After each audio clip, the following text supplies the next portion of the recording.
with the properties of ground states of one-dimensional systems with a gap, or with a gap Hamiltonian.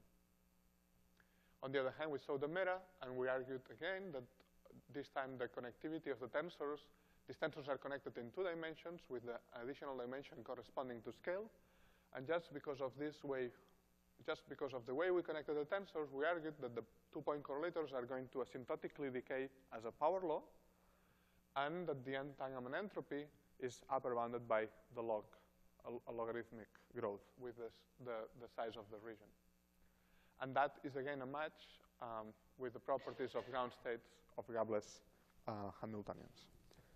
Very good. And just so that I'm not misleading you, I want to insist that in practice, you can use a matrix product state, this structure, to study critical systems. Or you can use the meta to study gap systems, okay? What I was telling you here is the asymptotics, how at long distances the correlations will decay, but you can study, you can approximate, so this result here actually follows from the fact that we have this transfer matrix, which tells us that the 2-point correlators are going to be given by a sum of exponentials, okay? But the sum of exponentials for short distances can approximate whatever you want, okay? So at short distances, you might be able to use a matrix product state to approximate a power law decay. For long distances, eventually, you'll see that there is an exponential decay. But at short distances, you can still extract local information for critical systems. So matrix product states, in practice, are used to look at properties of critical systems. Of course, the point of this discussion here was to say that the meta is it's naturally prepared to describe such systems, and as such, we'll see that we can get very high precision in observables, or in, say, the critical exponents of the theory. Very good. Are there questions about this? So if there are no questions, then I'll continue with what I was saying yesterday. Yesterday, I started visualizing, or I wanted us to have a look at this meta from different perspectives. The first one was to interpret it as a quantum circuit. And the point of doing that is that it gives you a nice picture of what the wave function down here is going to be. The wave function, the variational wave function, can be understood as the result of starting with a product state. So you have your n spins in a product state, no entanglement at all. And then you can understand the final state, this one here, as the result of applying a quantum circuit, as given by all these gates, to this initial state. And what this quantum circuit is doing for you is that it introduces entanglement at the system in an organized way, starting from large length scales. So this tensor here will introduce entanglement that will be seen throughout the system, and then going down to a smaller length scale. Say this tensor here will introduce entanglement. This gate will introduce entanglement that will only be seen in a neighborhood. Okay. In this case, we are going to assume, for simplicity, that they are dimension 2, spin 1/2. Obviously, in practice, you can play around with that. But for this explanation, it's easier to think that they are dimension 2. No, what you could think is that everything is dimension 8, and then it's like here represents 3 spins instead of 1. So you could do something like that. Very good. And then the other way of trying to understand what meta is about is to think that it's a Gaussian transformation. And the point I was trying to make yesterday is that previous Gaussian transformations would consist in blocking spins, put 2 spins into 1. And if you do that, you realize that you are treating in different way short-range entanglement, depending on whether this short-range entanglement is sitting between, or is entangling spins that are going to coordinate into the same spin, or spins that are going to coordinate into different spins. In the second case, this short-range entanglement cannot be removed from the system, and it will be promoted to longer-range entanglement, and that's against the spirit of the renormalization group. What you really would like to do is to get rid of all these microscopic details that are not relevant at long distances.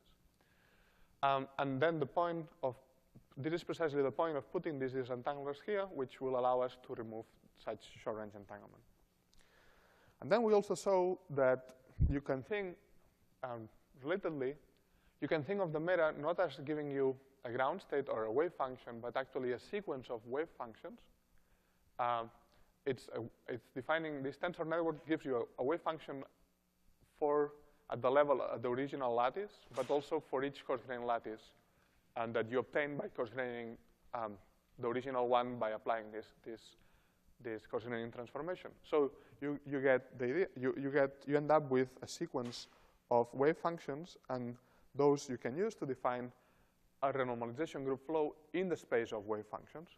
Okay, so you can think of this as the space of wave functions, and then this coarse-graining transformation will, if you started here, you have a wave function here, it will coarse-grain it into some other wave function, and this defines a flow, an RG flow in the space of wave functions. But if you want to stick to the more traditional view of or practice of thinking about a renormalization group flow in the space of Hamiltonians, you can also have that. And we saw how this works. We saw that if we have that this coarse-graining transformation is such that a local operator, say acting on 3 sites, and the coarse-graining, which we obtain by applying the coarse-graining transformation, and it's a joint conjugate, that using the simplifications of the tensors, what we saw is that indeed the result of coarse-graining a three-site operator is a new 3-site operator. Okay, so that means under this coarse-graining transformation, local operators are mapped into local operators, and therefore, if you have your Hamiltonian, which is a sum of local operators, it's mapped also into a sum of local operators by linearity. Okay, and so what we see is that indeed this allows us to define an RG flow also in the space of Hamiltonians, as we are more familiar with. Question?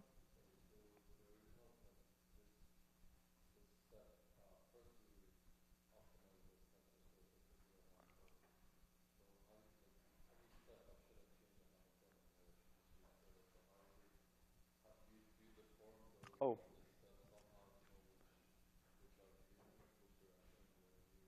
Right, I was asked to, well, Pedro, do you want to give microphones when they ask questions? Sorry? Just repeat the question. Right, but then I would have to be able to do that. Okay, so can you take the microphone, please?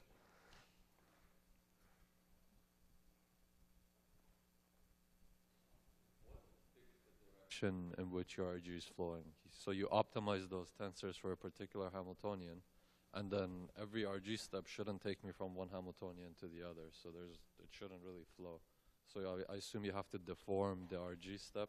Why do you say that each RG step should not change the Hamiltonian? So if your H is some critical system, at every step it should give you back the same Hamiltonian, just rescaled.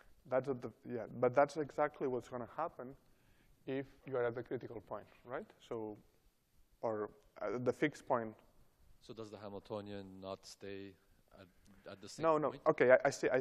So it turns out that the coarse-graining transformation itself depends on where you are in the space of Hamiltonians.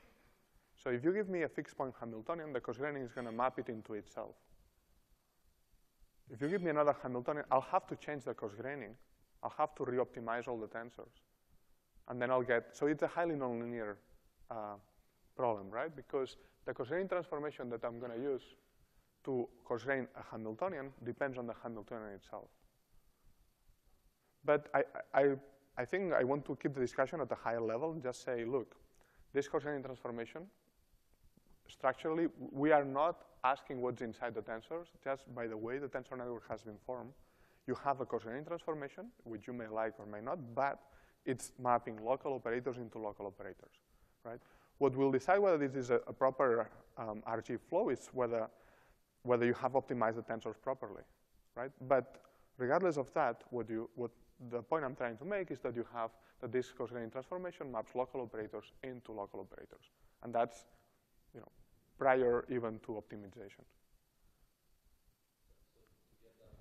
Re-optimize tensors at every step, or do you start with some coarse-graining transformation and then keep applying to see if you end up at? I got that picture with PowerPoint,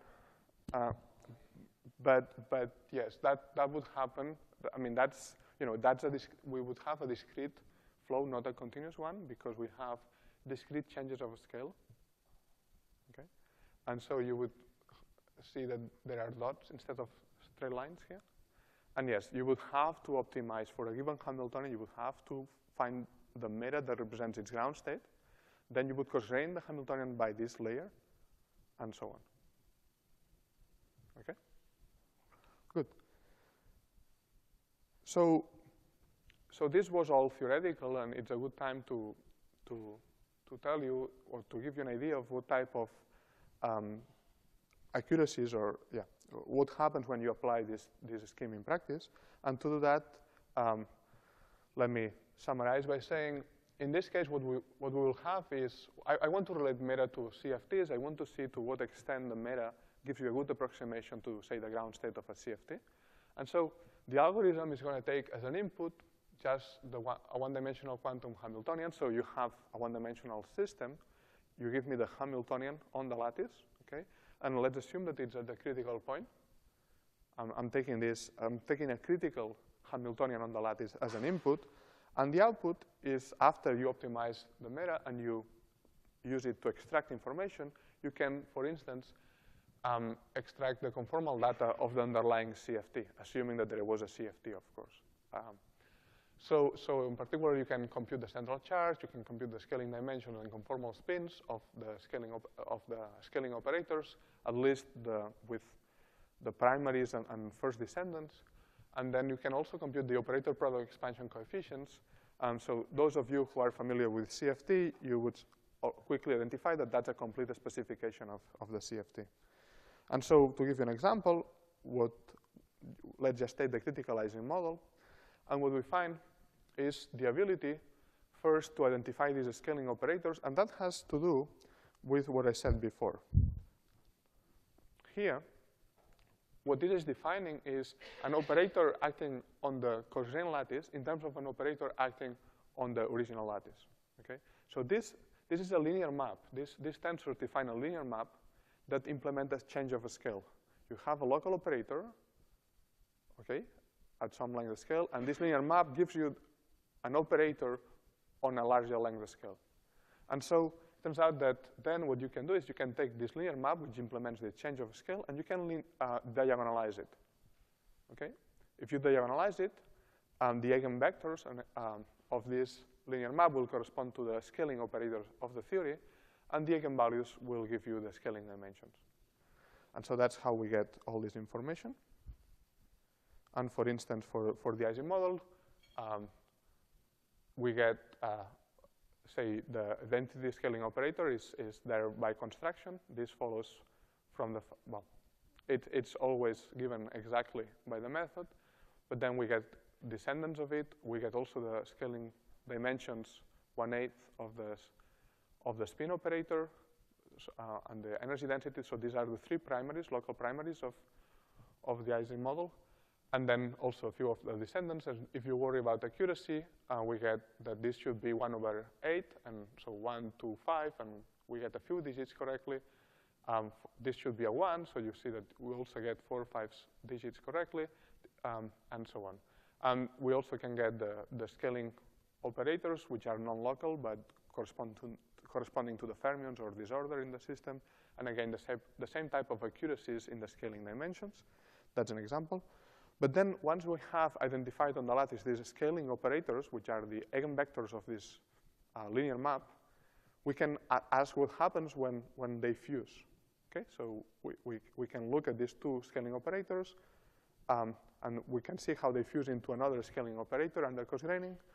And so in this way, we can identify the operator product expansion coefficients, and again, we can get the exact solutions with a few digits of accuracy.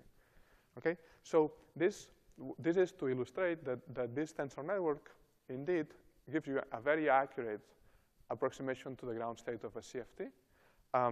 These numbers here, these numbers are much harder to extract than say the ground state energy. These numbers tell you how the correlations decay at long distances. So if in a numerical simulation, if you try to get this information, say using a matrix product state, you may not even know how to get this information in the first place, and after a lot of work, you will get maybe 1 or 2 digits of accuracy, not 5 or 6. Okay. Good. So we're happy. We know that the meta can approximate properly the ground state of a CFT. And then the next question is one that might be quite relevant to this school, which is, how is meta related to holography? Okay. And the first answer is, let's draw some pictures. Well, I don't need to tell you what holography is after yesterday's lecture, but what I want to do is to relate. So what we want to see is that the meta, in some sense, is indeed realizing in a discrete way some form of holographic description or holographic duality. And so the idea here is I can take this tensor network or a variation of it and draw it like that, where the boundary here now is the boundary is this circle, and as you go up in scale, you just go up in this into the middle. Okay, it's not exactly the same. There is a change on the top, but these are cosmetics. Very good. So what you want to think of this is, remember that for the CFT in 1 + 1 dimensions, the gravity dual would be ADS in 2 + 1. And so the first thing we are going to do is we're going to ignore time. Because we're talking about the ground state, there is no time dependence at all. That's okay. The ground state does not change in time. And so what we want to be thinking is that the CFT lives in this circle here. And that's exactly the open legs of the tensor network. The ground state of the CFT, sorry, is described by a spin chain that lives here, okay? And that the tensor network is going into the bulk of ADS, okay? Tensor network is going in, filling the circle, okay? So that's just visual, but then there are a couple of other facts that we can have a look at to see that indeed there seems to be more than just a drawing. For instance, when we compute the entanglement entropy in the meta, when we studied this upper bound, we were asking what's the minimal number of indices that we have to cut in order to split the tensor network into two pieces, one containing the region of interest and the rest, right? So there will be some number of legs that we had to cut. But this is parallel to the area of minimal surface in the Ryo-Takayanagi prescription in ADS-CFT, where you try to see this area of minimal, the area of the minimal surface that will split your boundary. So you know, these were two developments that took place in parallel. Meta is not designed to study a gravity theory, but there are similarities in the way that we operate when we compute, say, the entanglement entropy. And similarly, when we discussed the 2-point correlators in the meta, what we said is, well, there is this linear map that needs to be applied local times.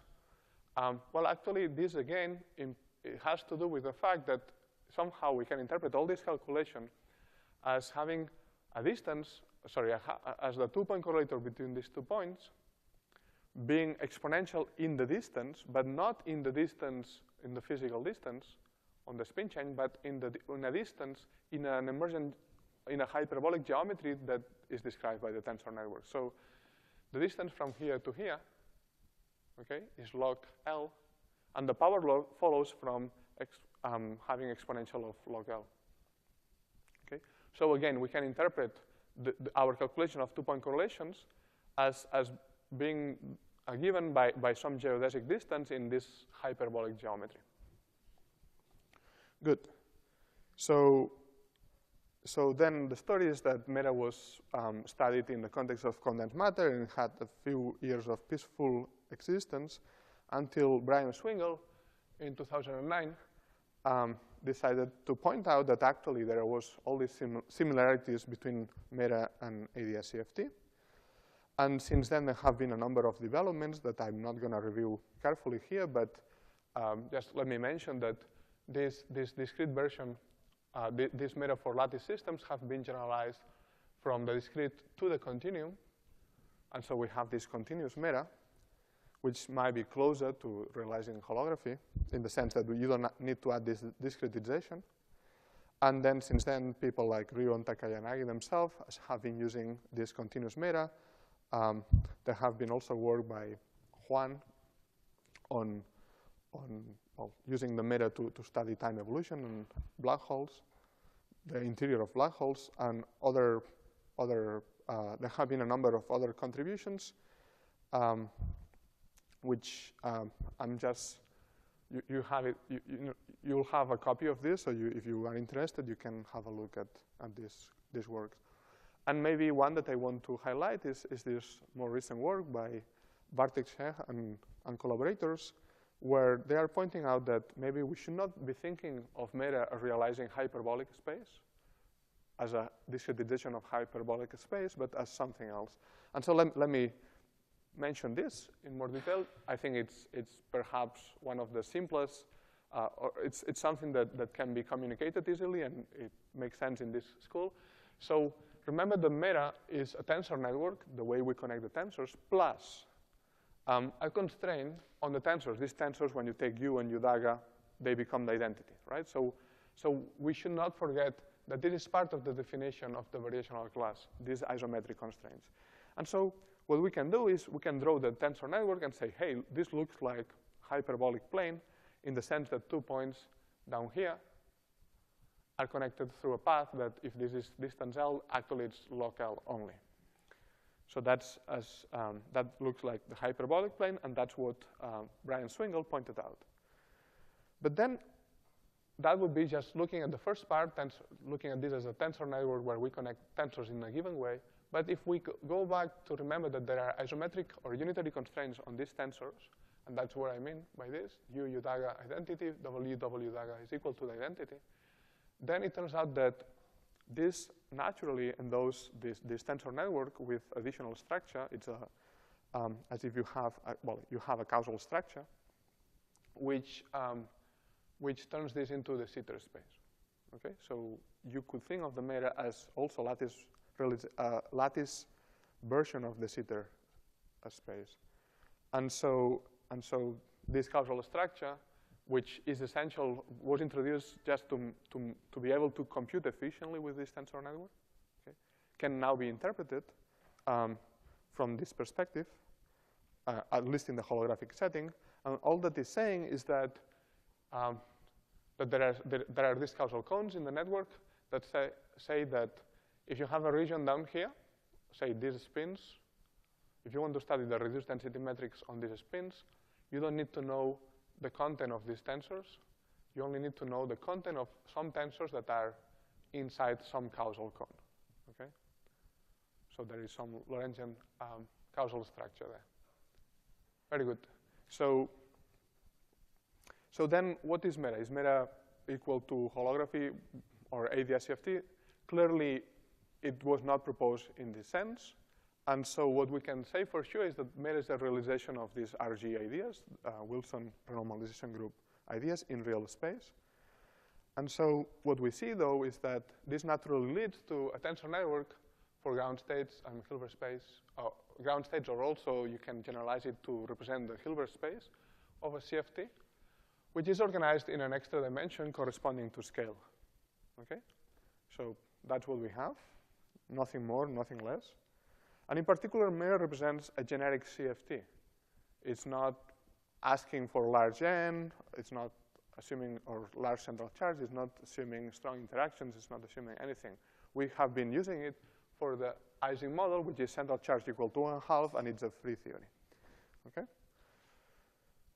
Now, if we want to emulate ADS-CFT, we can also build a dictionary, and this dictionary it should be familiar, but I insist that this is not ADS-CFT, this is just what we have with the meta. We can think of the boundary of the meta having the ground state of a CFT, okay?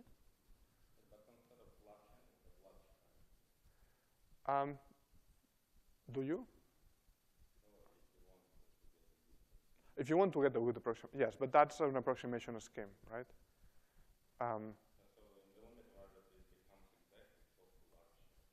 Right, but so you can say that there is some large chi there if you want, but that doesn't change the fact that it applies to any CFT, which is the only thing I want to stress here. Okay, so then what I'm saying is we can think of a dictionary here, and for instance, at the boundary we have the state of a CFT or the full Hilbert space. We have scaling dimensions for the local operators on the CFT. Sorry, so let me translate. So at the boundary, we have the CFT, and in the bulk, we have what? Well, the tensor network, nothing more, nothing less. So you have these tensors connected in this additional dimension. At the boundary, you have these scaling dimensions, and then you can see explicitly that these scaling dimensions translate into exponential decay of correlations in the bulk, in the scale direction. And so that's as saying that that whatever this tensor network is representing in the bulk, there are masses that are related to the scaling dimensions at the boundary. The entanglement entropy at the boundary indeed corresponds to minimal connecting surfaces in the bulk. Okay.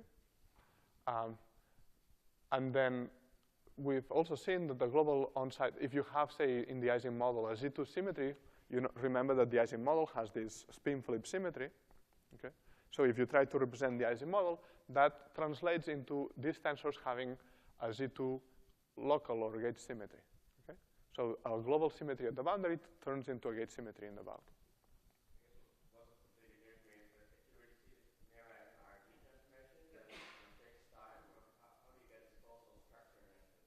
This, remember, right, okay, sorry, good question. So the question is, if this is a fixed time, right, where is this Lorentzian, where is the causal structure coming from? Remember that this causal structure has nothing to do with the real time in the system. It's some auxiliary time that we introduced when we view this as a quantum computation. Okay, so there is some auxiliary time attached to the scale direction, but this is not the real time in the CFT. We are talking always about fixed properties here. We have not even tried, at least at this level, the level of this lecture, we have not discussed time dependence, time evolution at all. Okay? So indeed, this causal structure has to do with an auxiliary time, which is not the physical time. Thanks.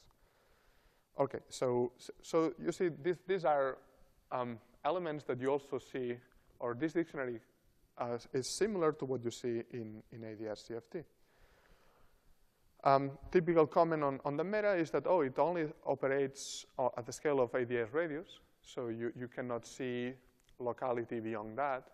And yeah, fair enough, this discretization is such that doesn't matter how you try, you end up having that the distance between tensors would correspond or is on the order of the ADS radius. Okay? But the answer is, well, if you want to go beyond that, if you would like to resolve the bulk at a smaller scale, then just consider the continuous meta, where such limitation is not there. And then what is this? So in the end, you can take this in different ways. The way I like to think about it is a useful testing ground for your ideas. There are nice drawings, and that's maybe a joke, but actually being able to draw things gives you some intuition sometimes. So people like being able to have a toy model with which to play a little bit. And then maybe more seriously, it might be pointing at some generalized notion of holography. In the end, it's a matter of what do you want to call holographic description. Clearly here we're using an extra dimension to describe in a simpler way the ground state of the CFT. And so maybe this can be done systematically, and it's worth exploring this generalized notion of holography. Very good. Why do we give a local symmetry at each side of meta?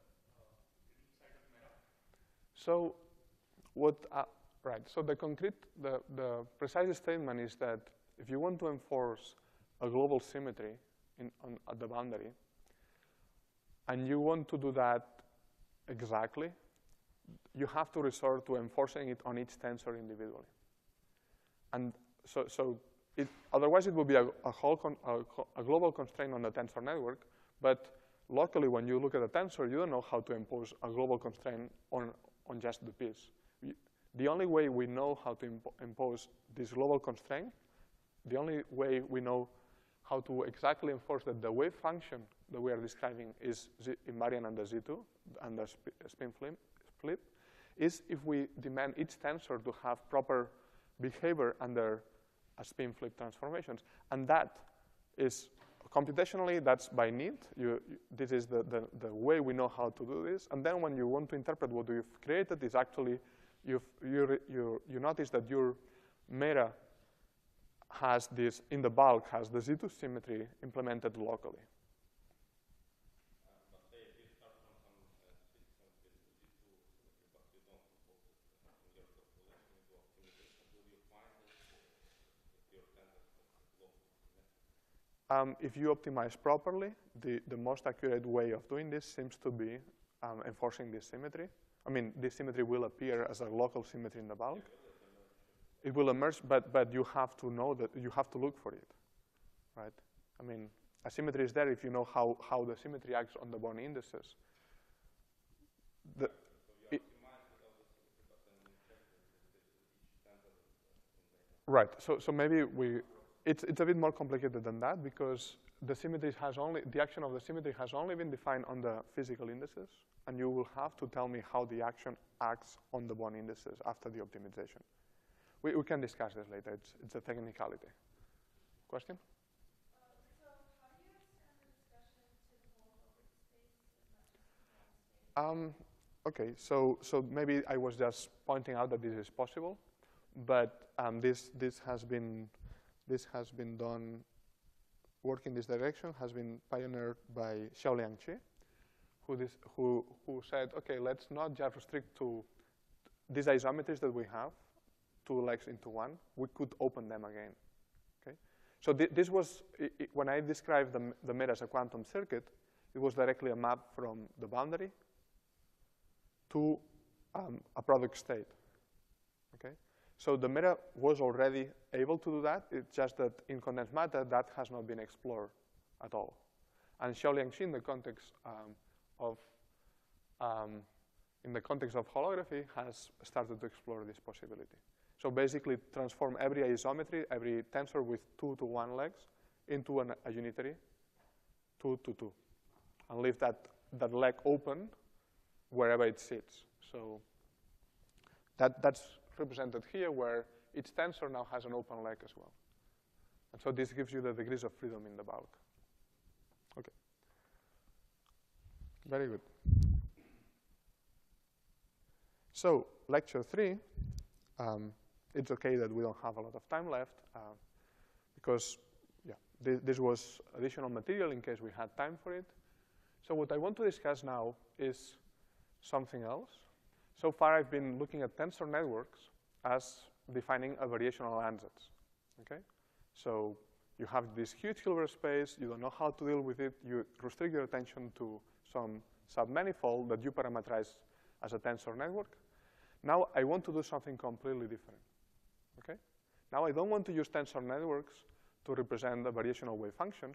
I want to use tensor networks to represent something that can be exactly represented with a tensor network. And so what I'm going to be doing is I'm going to be studying or considering the Euclidean path integral in 1+1 theories, or a statistical partition function in 2 dimensions. And in these cases, what we have is that both objects, there is some map between the two, a well-known map, and the idea is that both objects can be described in terms of 2-dimensional objects. So here in the Euclidean path integral, what we have is the direction. This direction is space, okay? And then we have Euclidean time going in another direction. Or in the case of a statistical partition function, we have 2 directions, Lx and Ly. And what I want to say is that it turns out that on lattice systems, such objects, the Euclidean path integral or the statistical partition function, can be naturally represented in an exact or quasi-exact way by means of a tensor network. Okay, so I insist this is not a variational ansatz. This is just a way of rewriting the Boltzmann weights or the exponential of the Hamiltonian in here. So to be more concrete, let me show you how this works. Say, let's take the Euclidean path integral. So that would be, let's take the Ising model, our favorite or the simplest system we can think of, directly at criticality.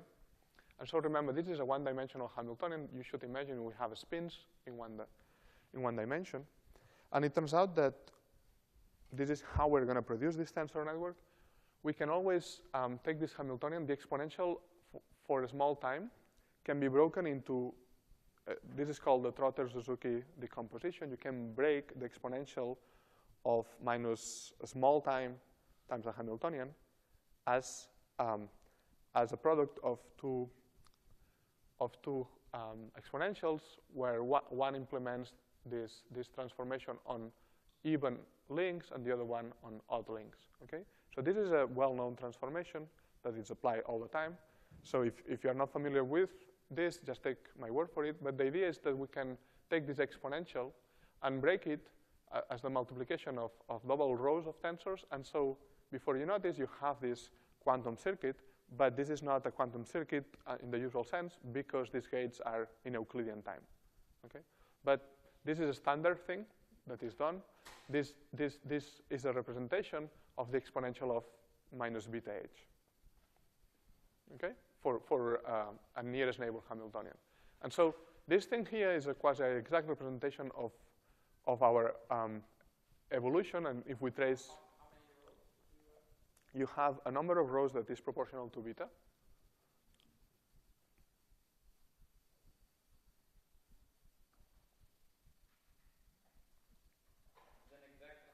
It's a quasi-exact. So this Suzuki-Trotter expansion, in this Suzuki-Trotter expansion, you introduce an error that is the commutator is proportional to the commutator of the odd links. You break the Hamiltonian into odd links and even links, and then these two terms don't commute, and so there is a commutator to that, but it comes with, if there is a small time that you use, time step that you use, the error is tau square instead of tau. And this is the simplest version. Then there are higher order expansions where the error is going to be tau to some power, okay? But the important point is that this is completely standard. We are not introducing anything new. I'm just referring to it. And then what we're going to do is just cosmetics. We're going to take, say, some of these tensors, as this one is going to be replaced with this one, which means we took the tensor and we broke it vertically through some singular value decomposition, your favorite way of breaking tensors. It's an exact transformation. So from here to here, it's exact. And then we just regroup, multiply indices, and we end up here. Okay? So the point I'm trying to make is that this is a quasi-exact representation of the Euclidean path, integral. Okay? And that's standard in the literature. This can be done. There is no new research going on here. Similarly, and this is maybe even more transparent, if you have the statistical partition function, in this case we have a two-dimensional Ising model, and well, you can imagine that you have spins on this square lattice, which I tilt for convenience. And so what we have is this Hamiltonian that says, well, if the two neighboring spins are aligned parallel, you have some energy. If they are, so you have one unit of energy. If they are antiparallel, you get -1. Okay, and so what we're going to do is we're going to explicitly take the Boltzmann weight attached to that. So for instance, we have these four spins, spin I, J, K, and L. This is a classical system. Each spin takes values plus or -1. And the Boltzmann weight between I and J is exponential of minus sigma I, sigma J divided by T. So I'm going to consider this Boltzmann weight times this Boltzmann weight times this Boltzmann weight times this Boltzmann weight, and that can be expressed in this way, and this is nothing but a tensor with 4 indices, okay? So I can analytically write, if you give me the Hamiltonian for this two-dimensional classical system, I can analytically write this tensor representing the Boltzmann weights for it. So I do this everywhere in the system, and again, I end up with a two-dimensional tensor network, okay? So summary is that we have, the tensor networks can be used to express, just, you may not understand why I'm going to do this, but just believe me that you can do that you can obtain quasi-exact representations in this case, or even exact representations in that case of the Euclidean path integral or the statistical partition function. You could. That's just a particular way of doing it. Okay. In this particular way, it's even simpler to explain. If you did it in the other way, it's a bit. We would have to perform some transformations as we did on the other side. So that's the most transparent way I know of presenting this. Very good. So we have this, and now what we want to do So this thing here, maybe we have to trace the indices in both directions to get the partition function or the Euclidean path integral. But in the bulk, what we have is a tensor network that looks like this. And then what we want to do is we want to take, we can think of a cosine transformation on this partition function, okay, on this tensor network representing a partition function. And so we take blocks of 4 tensors and we group them together, and we can do this a few times. And so that's our goal now. It's to understand how to coarse-grain partition functions or Euclidean path integrals once we have expressed them in terms of this tensor network, okay? And so that's the setting, that's the goal, what we want to do. We want to define an RG flow in the space of tensor networks, right? And this is what, you can do this many times, and so on. And so here is the ugly slide. This is a proposal how to do this.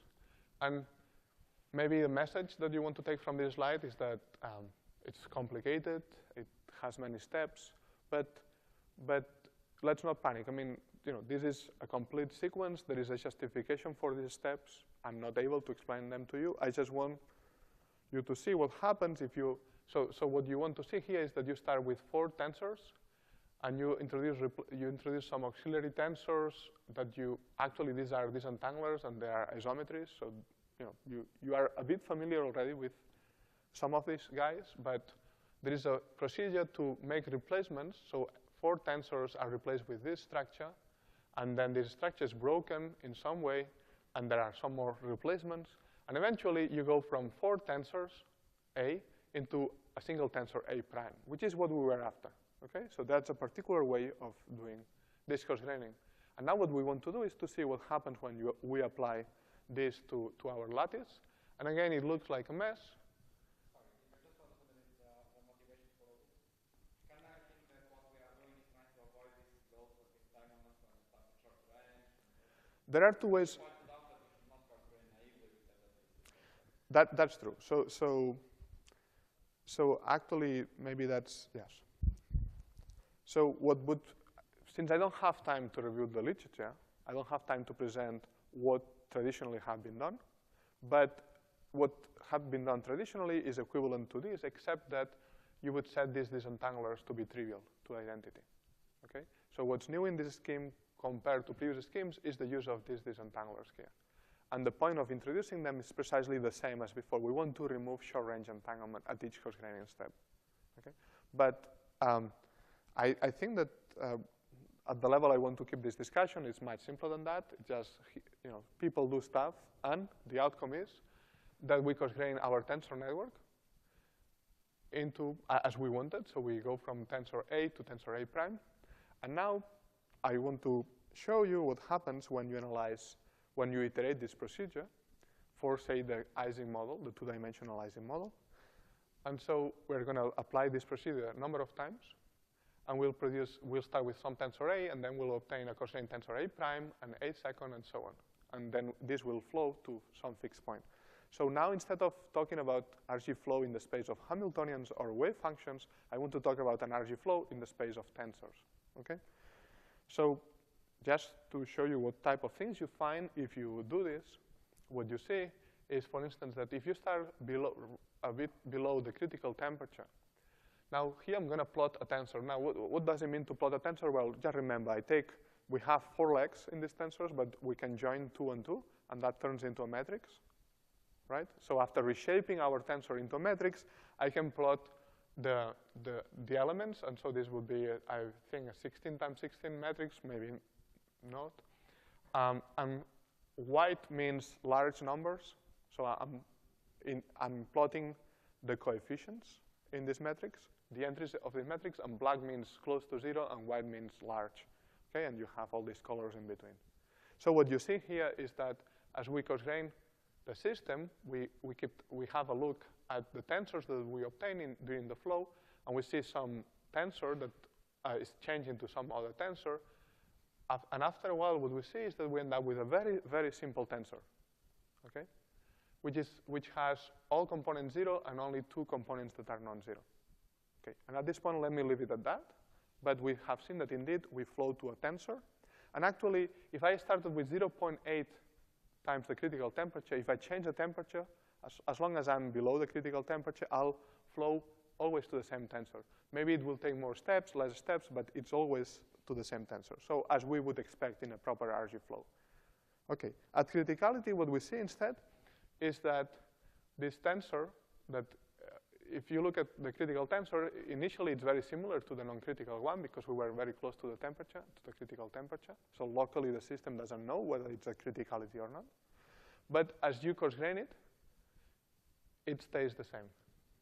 Okay, it's flowing, the flow is very simple. It quickly converges to something that doesn't change with the scale. And that's an approximate statement. This actually, after, I don't know, 16 iterations, this is a numerical procedure, so you introduce errors, coarse graining errors, but it stays for many, many iterations. That's the statement that I can make.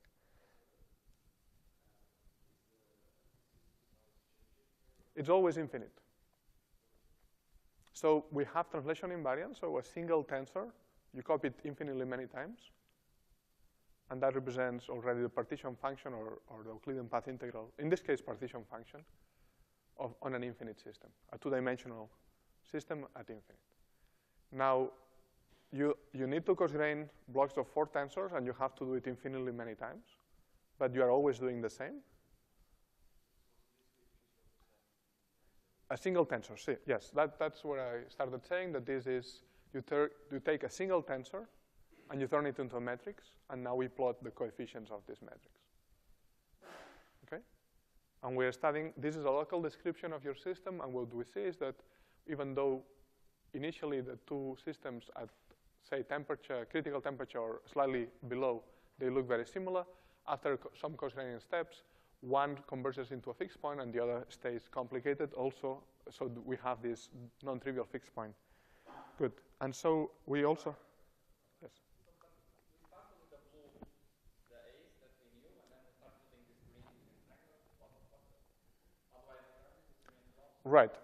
As I do in all these lectures, I skip the optimization step, but this optimization step is guided by, so the question we asked, the figure of merits that we have is, remember we had all the replacements. So this thing here, we replace it with that. But we will optimize these tensors such that this is as close as possible to this. Okay, so this tensor network here has 8 open indices, and this one has 8 open indices. So we're trying to make a local replacement of a tensor with 8 indices. The big advantage of this method is that it's a very small optimization problem, right? It's small and it's extremely local. It's local in space and also in Euclidean time, so to say. Okay, so what I'm saying then is that even when you are above criticality, what you have is a flow starting from a tensor that looks, again, similar because we have only changed the temperature a little bit. It flows to another fixed point. And actually, you realize that this fixed point, which is very simple, it has only one non-zero element. The tensor has only one non-zero element. Is related to this one. This one is 2 copies of this. But that's what you expect, because what we have is that here we have an ordered fixed point, so symmetry breaking. So this fixed point is capturing all the spins up and all the spins down at the same time. Okay? Whereas this is the disordered fixed point, meaning that you only have spins in some orientation, which is actually up plus, well, in the classical system is no orientation at all. So what I'm saying is that this structure of fixed points, having a critical fixed point and 2 non-critical fixed points, is exactly as you would expect, as it is known to be the case if you use other schemes. Okay, but we are doing this in the space of tensors. Very good. So once we've checked that this coarse graining transformation acts as we would expect, so it defines a proper RG flow, we can start playing around, and that's what I'm going to do in the last 5 or 10 minutes. I have a question about the previous one. Sure. Can you see the duality between higher temperatures and lower temperatures below the sensor? I would have expected them to be the same. This duality is a non-local duality. is a Kramers-Vannier duality. And what we have here is a local, tensor networks are local descriptions, so you put together local tensors. And so we have not yet understood how to enforce non-local transformations on those. So if we have, say, Z2 symmetry, it's acting on each tensor, we know how to incorporate that symmetry into the tensor to ensure that this symmetry is exactly represented. But with a duality transformation such as Kramers-Vannier, where you have this disorder of parameters going, well, it's a non-local transformation, then we don't know how to implement those. Yes. Good. So now what I want to say is that, well, let's play a game. So this Gaussian transformation on the tensor network, two-dimensional tensor network that represents a partition function or an Euclidean path integral, this Gaussian transformation, we don't have to, we've seen that it can implement global scale transformations, but when we work with it, we just modify the tensor network here, and then there, and then there. There is no need to implement a scale transformation everywhere in the tensor network. We could just implement a local scale transformation here and not elsewhere. So we're going to use this power, to investigate the possibility of applying local scale transformations on the lattice. And so the first example I'm going to show you is this one where you can take the Euclidean plane. This could be, the Euclidean plane, let's say. So, and then what we're going to do is we're going to introduce some puncture. This is just a way to visualize this. So we're going to just remove some tensors in the middle. So if you want, we have the punctured plane. And then we're going to apply the same cosine steps that we've been applying everywhere, except that because we have this puncture now, there are some tensors missing, and so we cannot apply the cosine transformation in the middle. Okay?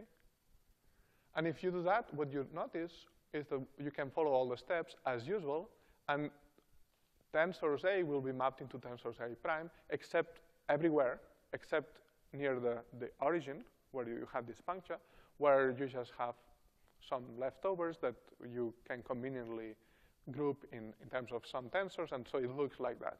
Okay? So let me see what we've done here. We had the punctured plane. We cosgrain it. We use this cosine transformation to cosgrain it, and we obtain what looks like the punctured plane again at another length scale. So you can see, you can imagine all these tensors A prime are covering the whole plane, except near the origin, where we have a layer of tensors that are different, and then the puncture. Okay? But as far as the A prime tensors are concerned, they form a tensor network which is identical to the original one, so we can apply the same cosgraining again. And so that's what I'm going to do. I'm going to iterate this procedure. So I cosgrain once, I get this. I cosgrain twice, I get that. And I can keep going forever. And what you can see is that the net result is that we've gone from the plane with a puncture to something that, if you think about it, looks like a cylinder. So I'm going to take the inner legs here, and I'm going to put them down here. I'm going to take the outer legs here, and I'm going to put them up here. And you see that there are periodic boundary conditions in this direction. So this is a cylinder. Okay? This is a discretization of a cylinder. Okay? So that's actually what is used in radial quantization in CFT. We've just mapped the plane into a cylinder. And so if we use, for those who are used to that or want to relate to conformal transformations, that would be mapping the plane originally parameterized by Z, where Z is X plus IY, to map it into W, which is related to Z in this way. And so what we've done basically is the following. We've taken the plane, and we've cosgrained it by an amount that is proportional to the distance to the origin. Okay? We've cosgrained the plane by an amount. See, if you are close to the origin, you just do a small cosgraining transformation. Or one iteration. If you are far away, you've done, say, 3 or 4 cosgraining transformations. And so in this way, we've obtained a lattice version of a conformal map. Very good. And why is this interesting? Well, one thing you can do now is to realize that once again, what we have here is a linear map that maps from one length scale to the next one. And so what you can do is you can diagonalize this map here. This linear map maps operators on one length scale into operators on the next one. And if you diagonalize this map, you get that the eigenvectors are again scaling operators and the eigenvalues are scaling dimensions. And so you apply this, say, to the 2D classicalizing model, and you get not only a lattice realization of the scaling operators, but their scaling dimensions, conformal towers, and so on. Good. So let me check time. I started at 5. Do I have 5 minutes, or do?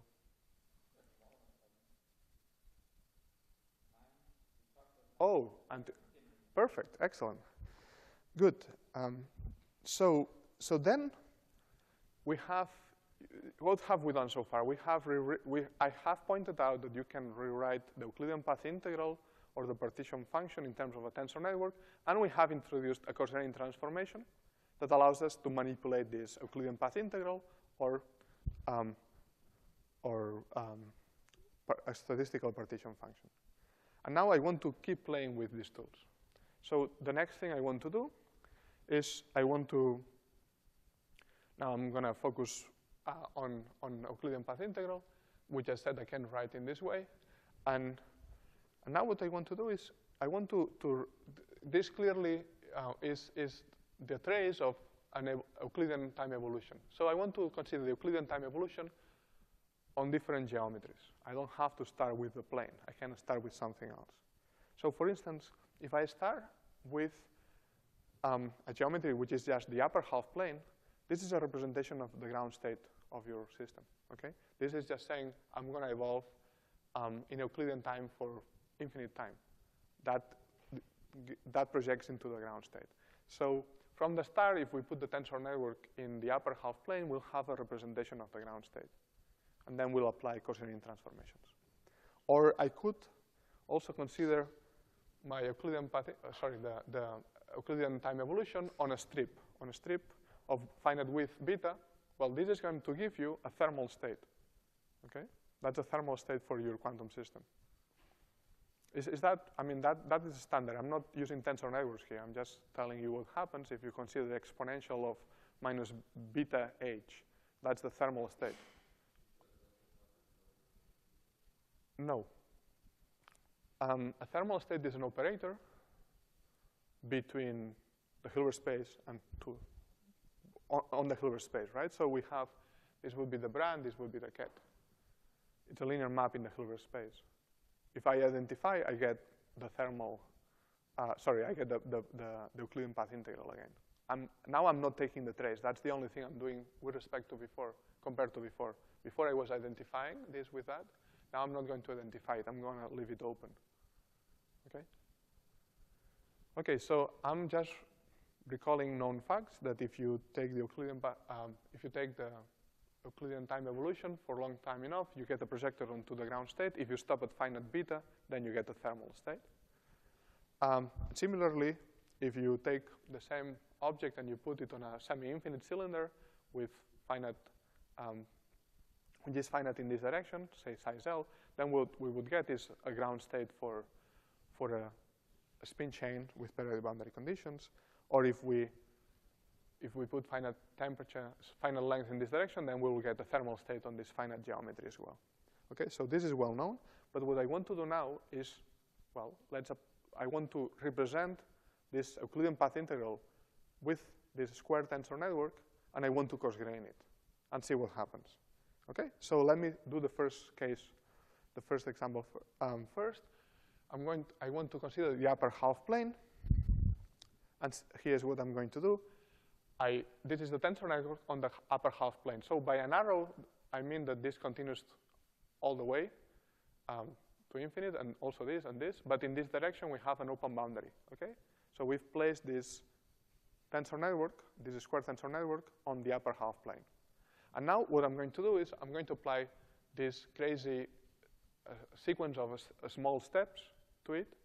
And this time what's going to happen is that nothing, the same as before, will take place away from the boundary. So I will go from tensor A to tensor, every 4 tensors A will become a tensor A prime.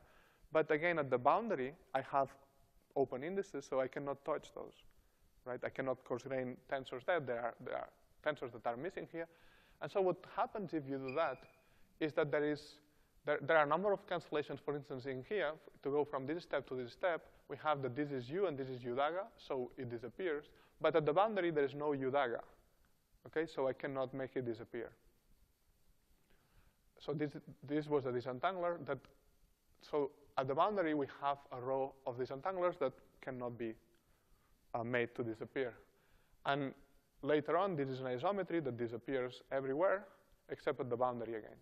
So what we end up with is the following. We end up with, we've gone from the tensor network on the upper half plane into a new tensor network also on the upper half plane plus a row of disentanglers and isometries. As if this is a row, or it's a Coxeterian transformation as we have in the meta. So if we iterate this, right, I've described in detail how to go from the upper half plane to here. And what we saw was that we had this row of disentanglers and isometries that appear. Now I can further Coxeterian the blue guys. I'll Coxeterian them again. And a new row of disentanglers and isometries will appear. And if I keep doing that, what do I get? I get a meta. Okay? So remember that this was the ground state already. From the beginning, this was a quasi-exact representation of the ground state. And what I've done is I've Coxeterian this tensor network in such a way that I've transformed this tensor, I've transformed this representation of the ground state into a new representation of the ground state, which happens to be a meta. Okay? So this is like going back one lecture, but it's not exactly the same. So we have seen that tensor network renormalization. By Coxeterian this tensor network, we produce a meta. But this is different from what we did before. In the first lecture, or the second lecture, what we were talking about is the meta was a variational ansatz. Here's my favorite variational ansatz. Now go and, for a Hamiltonian, try to optimize the variational parameters, and maybe you'll succeed and get a good approximation to the ground state. Okay? But this was through an optimization process. We have a variational class, and we try to optimize the parameters. What we're doing now is very different. Here, we have just recovered meta as a byproduct of some transformation. It's not a variational ansatz, okay? It's not that somebody proposed, let's do this. No, no, this is the outcome of a transformation. What we had from the beginning was the ground state, and we've seen that by applying certain transformations to this tensor network for the ground state, we've obtained the meta. So this meta, if this transformation has been successful, if all these approximations that we have been introducing locally were proper, so they always introduce some error. If this error is small enough, we can guarantee that the final object is a ground state. It's a good approximation to the ground state. Okay, because we. On the right, how do you see that this is better for CFTs? For CFTs? On the left, it was clear that you had this argument that MPS is good for massive theories, and meta was good for scale invariant. So all this argument had nothing to do with how we would optimize the tensors, how we would choose the content of the tensors. So it also applies here, right? If you had a gap theory, what's going to happen is that when you reach the length scale attached to this finite correlation length, that your tensor network will become trivial. Instead of tensors, your partition function is going to be a product of numbers with no indices connecting them anymore. So as you go, you decide how much you're going to Coxeterian, you're going to decide which nodes you can remove or not based on the sentiment. That's right. That's right. Yes. No, but what I mean here is that I don't have a variational class of states. I have just transformed the ground state that was represented with this tensor network into a mirror representation of the same ground state. So in here, let me show this. So here, in energy minimization, there are some computational issues. I will complain that we had to iterate many times, whatever, right? So there are local minima. There are all these things that you have to deal with when you do an energy minimization. But the important thing is that in the end, you get some optimized wave function, and you don't know if it corresponds to the ground state. You don't know, okay? So because we could extract good scaling dimensions from it and so on, we thought, okay, that's a good approximation. But we don't have any concrete, we cannot prove that it's a good approximation. Here, we started with the ground state, right? We didn't have to explore a space of parameters. We started with the ground state, and we just transform it into a tensor network. And if in this transformation, if we can quantify how many we can quantify the errors introduced in this transformation, and so we can, at the end, guarantee that we have the true ground state up to those errors. Okay. Good. And so that was one example of what we could do. And then the other example is, let's consider instead of putting this tensor network in the upper half plane, let's put it on a final strip. So on a strip of width beta, and this could be infinite. And then when we apply the same coarse-graining transformation, what we realize, and now I don't show you anymore, but I claim that when we apply the coarse-graining transformation, we get again a row of disentanglers and isometries at this boundary, but of course we also get another one up here, okay? For the same reasons, for exactly the same reasons. And then we can coarse-grain again, and in this time, because beta is finite, we will stop after log beta times, okay? And now what I want you to remember is that this is a representation of a thermal state. So since this is a representation of a thermal state, this is also a representation of the thermal state, and that's a mirror representation of a thermal state. And then all this holographic discussion, well, we could repeat the holographic. So if we were applying this to a CFT with a gravity dual, what we have obtained is a tensor network representation that relates to a black hole. And so if this was a Penrose diagram where we have, and that relates directly to Juan's colloquium yesterday, this will be the past singularity, the future singularity, time goes in this direction. Remember, for us, time is fixed. So what we're going to be talking about is, then as you go, going in this direction is related to scale. So we have two asymptotic CFTs on the boundaries, and moving in this direction corresponds to change of a scale in the CFT. And then what we're going to talk about is at fixed time, we're going to get a description. So you want to imagine that this thing here comes out of the screen. Okay, it's a fixed time. And so what we have is that this is representing a time slice of this geometry. And in particular, so that would be, we have a black hole. These tensors in the middle, the tensors that we have in the middle, are what connect the left and the right asymptotic CFTs. Okay, and so Rob, who might not be here, Rob Myers forced me into, oh, hi, Rob. Rob forced me into saying that was the Einstein-Rosen bridge. Did I get it right? Okay, and yes. And so for those of you who are into holography, I'm sure that you buy it. Very good. So there are like 1 minute left, so this is the last piece I wanted to explain. So let me summarize these 3 lectures on tensor networks. In lecture 1, we talk about tensor networks and many-body entanglement. And the many-body entanglement part of this was to understand how entanglement scales in ground states of one-dimensional systems, and we saw that for gap systems we had the constant scaling, and for gapless systems there was this logarithmic growth.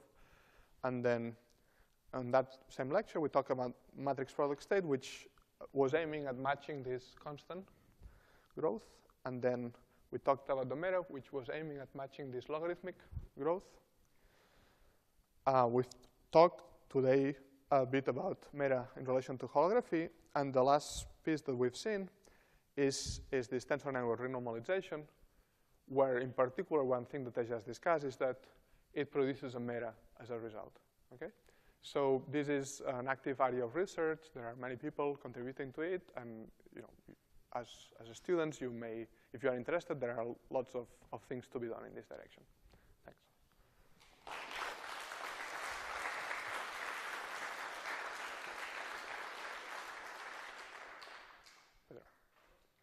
Can you get the microphone, please? Can you just show again the fundamental step of transforming the tensor? This complicated slide, no, the The first one where you went from A to A prime. The one that got you, huh? I just wanted to ask, because it looks like you have so many tensors. Yes. No. Maybe even before. Oh, that's true. The one. Just with a single. No, this is. Oh, this. Yeah, this one. Yeah. Okay. So when you, don't you have much more freedom in the tensors than in the starting point? Is it really? I'm confused. Why is it a variational thing? Because I can fix U and V and so on such that it is true. No, I just choose them to be the key point is identity or this one. whatever. The key point is this one. Here you have two indices, 1 and 2. Here you take the two indices and you force them to match into a single index. So this is taking chi times chi levels into just chi levels. Here's where you're going to make a choice, okay? And so later you re-expand because this has to be approximate. So the later part is undoing what you just did. But there is a compression going on here. You take two indices into one. And so what you want to do, this is as taking two spins into one. And before you do that, there are two spins here, two spins there, two spins there. Okay, these are, so you could think of this as having, this is describing in some sense a state of 8 spins. And you want to take these two spins together, these two spins together, these two spins together, and these two spins together. And before you do that, you're going to let this spin and this spin interact through this unitary transformation. So that's where you're going to remove entanglement before you cross-grain. Okay, so there is a step where you only have 4 external legs. That's right. Okay. And if you look at it, of course you have to replace this with that, but when you do it in this context, so here we just take 4 spins and we replace them with all this mess, but later on there will be cancellations of this step that you undid. So you do the cross-graining.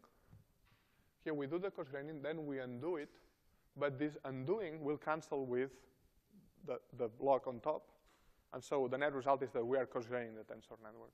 Okay, thanks. So the other question is, when we start putting boundaries, it becomes a little bit less local, this transformation, right? Because we have to cross-grain close to the boundary and far from the boundary, or not? It's always local. Because, for example, the dimensions of the indices are different, as we saw yesterday, right? Close to the boundary, they need to be close to the physical space. Okay. But far away, they can be very big and so on. I think that's not an important point. So you could always start by grouping together several tensors so that effectively, so without any disentanglers or anything, so that effectively the local dimension has grown to your satisfaction, right? So instead of considering, so for instance here, I could go and put these 4 tensors together and define A prime directly as the product of those, where this index here is the product of these 2 indices. So with no cross-graining in the middle. So I will go from one dimension 2 to 4. I iterate 16 and so on.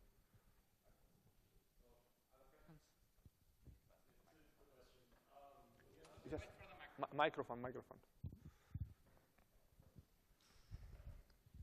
So going back to the second to last slide, when you had 2 boundaries, with the tensor network normalization, and the question, I'll let you get this. 2 boundaries. Just a second. 2 boundaries. Did you have to contract that tensor network symmetrically from each boundary? Like, could you introduce asymmetry in the 2 CFTs? Sorry, what's the like? Did you have to, like, the way that you set that up? There's the same number of course grading steps from the top and the bottom. But what's preventing you? Did you have to do that, or is there anything preventing you from introducing asymmetry? There is a lot of freedom here, but in the end, what we wanted to see was how to properly use meta to represent the thermal state. There had been proposals in the literature where they were missing precisely this row in here, and so we just wanted to know what the right way of having a thermal state representation, meta representation was, and that was the game here. So you have a lot of freedom. You can apply these cross-graining transformations however you want. Now the point also is not just drawing stuff, but from here we don't know how to efficiently compute expectation values. From here we know how to efficiently compute expectation values. All the discussion that we had. Remember that this is a 2-dimensional tensor network. This is so we don't know how to efficiently compute anything. This is instead a meta for which we describe how to efficiently compute observables. So you can try to constrain this in other ways. The important question will be, the net result will be some tensor network. Can you efficiently extract information from it?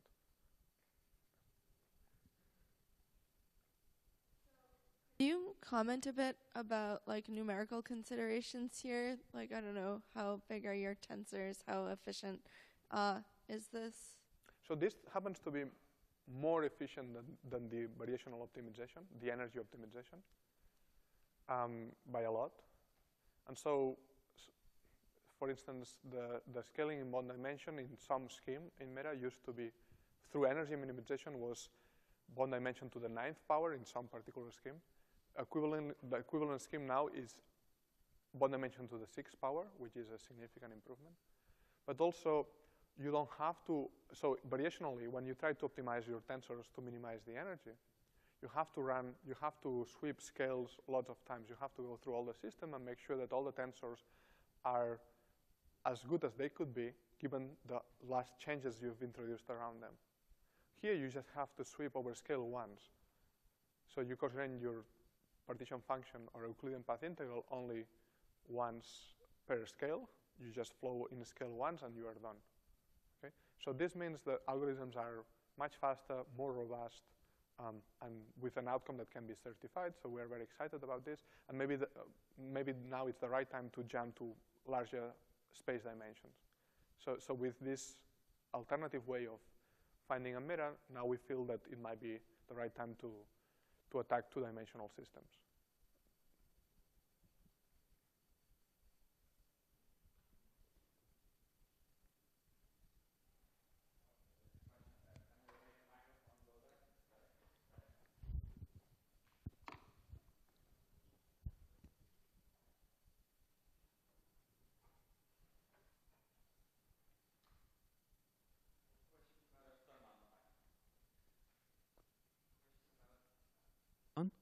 Yeah.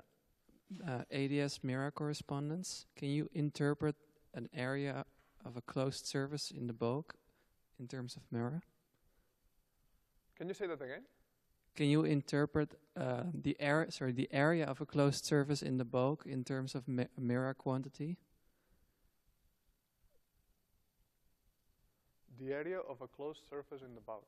The same way as you interpret the Ryuta-Agenagi as the area of the Ryuta-Agenagi surface as an entanglement entropy, but now I'm interested in I don't know exactly in how I would do that. But your question reminds me of something that I maybe should have stressed, which is related to what you're asking, which is, let's see, where is holography? Right. Oops, sorry, this is not holography. So if you want to think of the meta as a discretization of the hyperbolic plane, which was the original proposal, then you may think that you go into the bulk, you cut a piece of bulk, you count the indices that you have, and that should give you measure the volume that you encircle. Is that what you were asking? Yeah, exactly. Yeah, I mean, but naively that would be. I don't know what will happen. I don't know what will happen there, in the sense that you are ignoring the causal structure of the meta. You are ignoring the fact that these tensors have been optimized in a given way, so that they are isometric. The right comment, though. Sorry. So I want to refer to this work by Barteczek and others. What they are saying is that the tensors in the meta should not be interpreted as representing pieces of the bulk of the hyperbolic plane, but actually you should think of that what we are discretizing is not the hyperbolic plane itself, but the dual space that you obtain by considering the geodesics of the hyperbolic plane. And so they are arguing in these terms, and they have a number of points that they make that I think are valid, and the issue is not settled, but it is possible that what we have to do is to think of the meta as a discretization of this dual space of geodesics in the hyperbolic plane. And this one point that they make, which is completely valid, is that in this dual space, you naturally recover the causal structure of the meta. So in that dual space, you have that one geodesic, you have a partial order that says one geodesic defines an interval at the boundary that may be included in the interval of another geodesic. So there is a partial order between geodesics, and that gives you this Lorentzian causal structure.